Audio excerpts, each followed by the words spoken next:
Hello there and welcome back to another edition of the Hotline Classic Remastered. This time we're taking a look at the 1991 Mugen CRX Pro 2.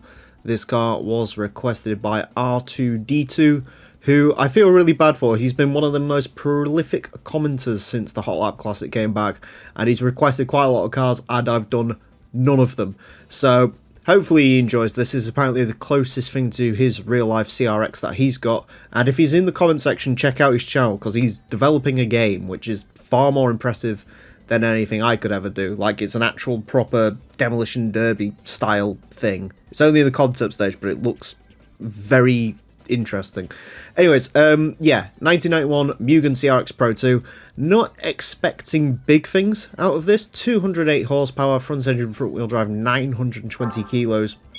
We have had the standard CRX go around already, and that wasn't great, and this makes less power than that does, so, and also is sans racing modification, but we'll see.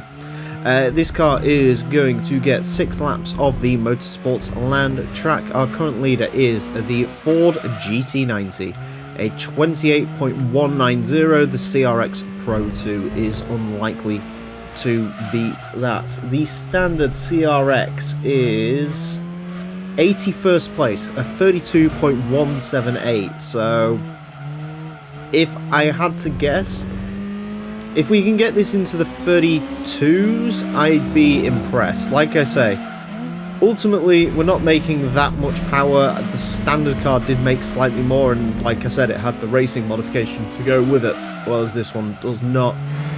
We've discussed the sort of unfortunateness of these Mugen cars, spoons, all sorts of different things before.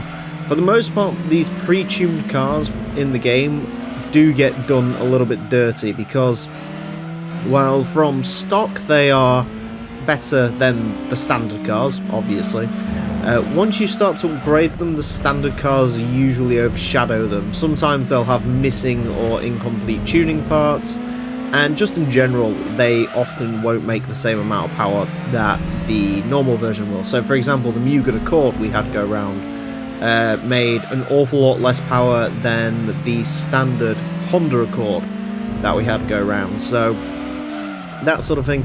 This is affected by it slightly less because the standard CRX really does not make a lot of power. 32.559.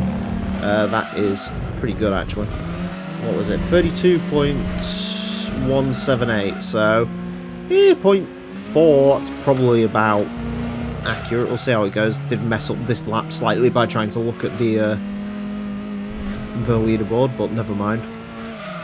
Yeah, I mean, it's cool looking, I'll give it that, but yeah, obviously they also don't have racing modifications for the most part. Now, while I say that about the Mugen cars, there are some exceptions. For example, the Mugen Civic, I think it is, the Civic Type R, the 98 model, is one of the most powerful front-wheel drive cars in the game, so that one should be quite good when it comes around here. But you know, your more normal ones, the Accord, the CRX, the Beat, I think even like the Civic Ferio, they're all in this sort of no man's land where they're not quite as good as the standard cars fully upgraded, but they're a little bit better than the standard cars when they're not. And then, you know, it's just a bit of an unfortunate place really for these cars, and it means they do get overshadowed. Granted, the one good thing for me personally, or at least from a game sort of standpoint when you think about it, is a lot of the pre-tuned